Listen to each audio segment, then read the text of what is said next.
Hello and welcome. My name is Stephen LeDrew. Thanks for tuning in.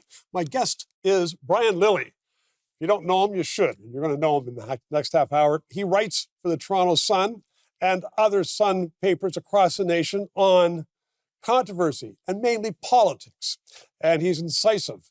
And I once heard that a premier's wife, when asked, who do you believe in the newspaper? She said, that fellow Brian Lilley. He always gets it right. And I think you had just written a column about her husband that was not exactly glowing, but she admitted that you sometimes get things right. So welcome to the show. Here's one of your latest columns, Doom and Gloom. And you're not talking about the States, you're talking about Canada. But before that, before we get to the economy, let's talk about this new Carney cabinet. He says it's small and focused, and yet what I've read is that there's 28 solid ministers, along with 10 secretaries of state, just hangers-on, a little less money. So almost 40. Yeah. Almost 40 people in the cabinet. Is that, in your mind, focused? No. No. Just to add, you've lived in Ottawa for years. You've covered governments for years and years and years. And I know your youthful approach belies that. But really, is he full of it? They all are. And they all like to claim that they're going to shrink things and, oh, we're going to be more focused. And then, well, the bureaucracy takes over. There isn't a government that I wouldn't complain about having too many cabinet ministers.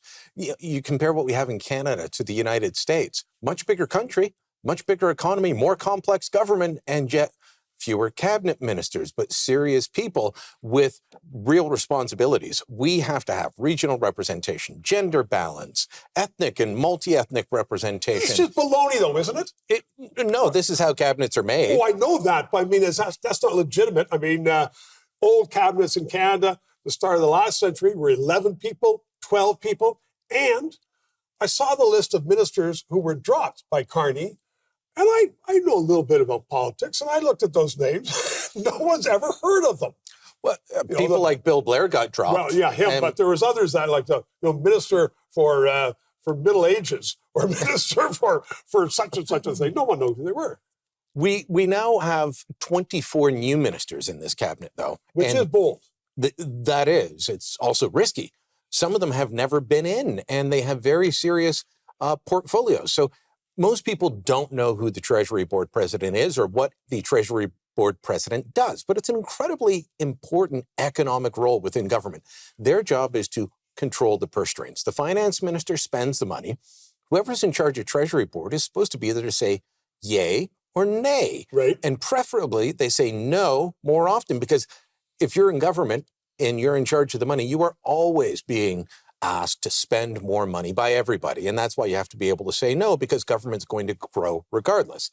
Our guy in charge of this now is Shafkat Ali, first-time cabinet minister. Have you heard of him? No. He is most famous for having to apologize to the House of Commons for voting while sitting in a toilet stall in 2022. So, wait a second. Well, which way did he vote? Do we know?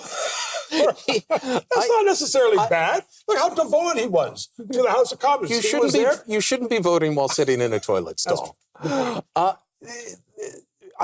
read his resume, or tried to read his resume, and several bios of him that I could find. I know very little of him, other than he came to Canada. At what age, we don't know. Who's he married to? We don't know. What did he do? Apparently he sold some real estate before he was elected to be an MP for Brampton. For the Liberals. And now he's in charge of the Treasury Board.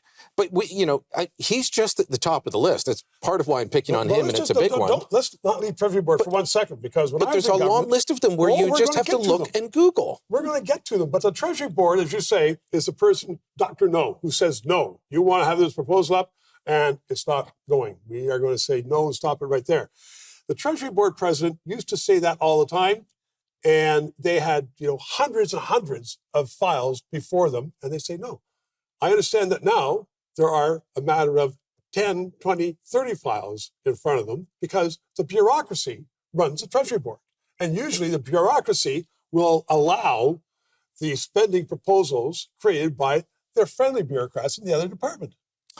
Far too often, we've moved towards delegated spending, and you'd have to look at each department, what the threshold is before you have to get a politician to approve it. But it's likely too high. I don't know if that's happening. I haven't heard that, but Look, It has happened, of course, and then there's the $40 billion that was approved by the Governor General during the campaign, which gave CBC an extra $150 million.